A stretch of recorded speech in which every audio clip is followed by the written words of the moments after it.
NexMESH on top of the Manto X there by OFRF, or off, whatever the hell you want to call it, OFRF, really depends what day of the week it is. Doesn't that look pretty good for me though? Matching top and bottom, those things just look as if they were made to be together. So the first Sub Ohm Tank from OFF, if you do remember these guys, it's probably because they released a single coil RTA, probably at the tail end of 2018, that was called the Gear, and it was pretty well received. Awesome little flavour banger, tiny tank, but excellent flavour from it. So this is their first attempt at a Sub Ohm Tank. They've done things a wee bit different. They boast about a conical design, so if you look at the coil, it's kind of shaped a bit like that. What I first imagined would it be really tight, almost like that kind of thing, but if you actually open this up and have a look at the coils, it's not really that much of a cone in it, to be fair. They say it's supposed to help flavour, etc, etc. I don't know.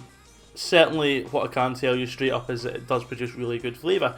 So when I first got this, what did I think? Opened it up out of the box straight away, nice and clean, no drill marks, nothing like that, no residues left on the tank whatsoever. Everything was as it was supposed to be, also no scratches, and in terms of looks, I think it looks not too bad. Reminds me a wee bit of the Gear with the kind of little bits cut out of the drip tip there at the top and the bottom. Also kind of reminds me of the Crown a wee bit, but then again, what Sub Ohm Tank doesn't remind you of another Sub Ohm Tank nowadays? But yeah, really nice. I really enjoyed I really liked the colour of it. Just happened to be a Manto X kicking about as well. So popped them both together, and I think that just looks absolutely fantastic. So yeah, that was absolutely fine. In terms of the tank and its performance, let's talk about cloud production first off.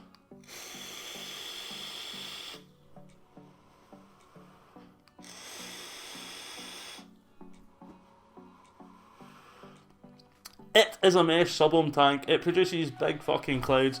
It's not really a surprise. Most of these mesh Sub Ohm Tanks all do that. Nice big thick plumage for you there. In terms of flavour though, how does it perform there? Let's have another wee taste.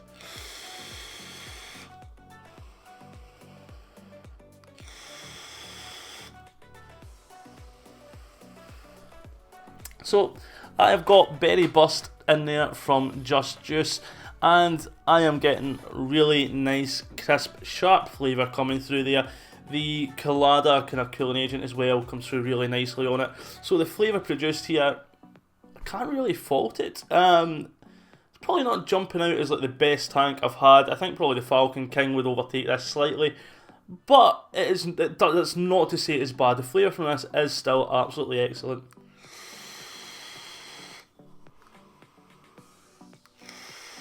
Yeah, nice. It's a nice, fresh, crisp flavour that I get from it. The airflow quite wide open, as you can hear. It's also quite loud. Fair bit of noise comes from that airflow. Really easy to adjust though. Nice, just a bit of a nice amount of resistance on there. Not too stiff, but also not just spinning away. And that's the same for all the wee bits that you're pushing. Nice resistance there in the top cap as well. Unscrewing it all for the first time really wasn't bad either. You know how sometimes it can be really tight, try to get these things open at first. But nothing at all, no issues with any of the tolerances on any of it, on any of the tank.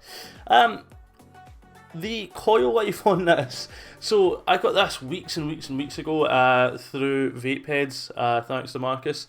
And I've been waiting on the first coil burning out to do the review. It took about 4 weeks to go through a coil. I've never had a tank that has kept a coil going for 4 weeks. I'm now on to the second coil. It's been in there since, I think I changed it on Saturday Expo, so it's coming up on a week as well for that. It's still going just as strong as the day when I first got it.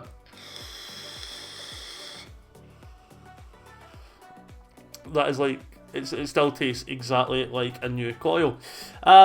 No issues whatsoever with leaking. I know that there were people having issues with leaking when they first filled up the tank. Nothing at all like that for me. It is completely dry all round about there. It probably won't focus, but yeah, completely dry all round about. No issues whatsoever in terms of leaks coming from the tank. What I will show you is, if I can get a chubby bottle, this is EBC's Salted Caramel Custard, which is in a chubby gorilla bottle, and has a little nozzle on it. Just, I need to hide my face to get it to focus. Little nozzle just like that. So what we'll do is we'll bring this over, if I can open it, and I'll show you what we would do to fill it. Now, can you see where the issue is, apart from there being a pube hanging from the bottle of EVC? Can't get it right in there. And if you look, you have seen that in the down low as well, there's a little flap on there, which I think is to stop leaking, but what it's also going to do is going to make it difficult to fill without these little nozzles. If you've just got the, you know, like the squeezy bottles without the nozzle on it, you're going to find it hard to fill that. What you can do when you're filling, it's a bit of a pain in the arsehole. You close it first and then give it a wee wriggle, which is not good if you've got any form of juice, but you're going to have to take the 510 off in order. Let's just pop that there. This is not going to mix well with berry, but in order to get that right in there, you're having to take the 510, the 810 off, which is an absolute pain in the arse. No one wants to have to do that. So yeah, that's not handy when trying to fill. That little flap thing, it just gets in my way, it annoys me. I don't think we need it on there, to be honest. Yeah, really don't think we need that on there. Another thing you'll see, if I can just pop that drip tip back off, look at the amount of liquid in there. Hide my noggin again. Lots of liquid gathering inside there as well, and every so often I'm having to take it off and give it a wee clean. Try to get that, even try to get the drip tip on is not great. But yeah, those are, they're not really major flaws though, they're not tank breaking flaws. Overall, I really enjoyed using this tank. I probably will end up getting more coils for it, just because of how good it looks on top of the Manto X. But I mean, to be getting 4 weeks out of a coil, that is pretty fucking shit hot. That is really good. That's, if you can get that out of a coil, you're almost bringing yourself back down to the kind of rebuildable price kind of spending up per month, if you know what I mean. So like the amount you'd spend in coils, you're starting to bring the cost really, really low down there. So yeah, overall, the OFRF, the OFRF NexMESH, how is it? Overall, I'd say that's a thumbs up from me. Starting to drop in price a wee bit. You can pick this up for between 20 and 30 quid. But lots of places keep popping up with offers on this now that it's getting a wee bit older. I think it was out about 4 or 5 months ago. So yeah, in the grand scheme of things, getting a wee bit older. But yeah, absolutely positive thoughts on this. So if you like what you've seen today, guys, don't forget to like, subscribe and leave a wee thumbs up. Leave a wee comment down below.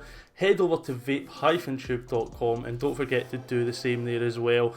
Other links are down below. We've got Teespring, Patreon as well. Head down there, check them out if you can. I have been Pud Puffs, and I will see you in the next video.